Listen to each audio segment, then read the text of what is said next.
Bangladesh versus SSC মিলানের খেলা চলতেছে। গুলি এখানে পক করে আমার কাছে পড়ে গেল, বলতো আমার পায়ে ঠস করে সঠিক গোলটা দিয়েই দিলাম।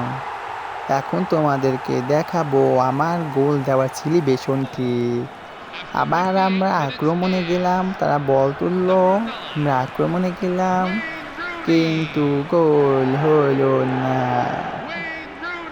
আমি প্যাচ ঘুষ দিতে দিতে সেখানে মাঠে ঢুকে পেলাম, ওয়াও করে বলটা সরিয়ে দিল।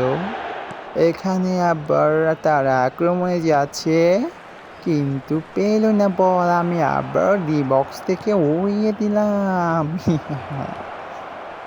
আবার তারা আক্রমণে গেল, আমিও আক্রমণে গেলাম। আক্রমণে যাওয়ার বলটা ফোরে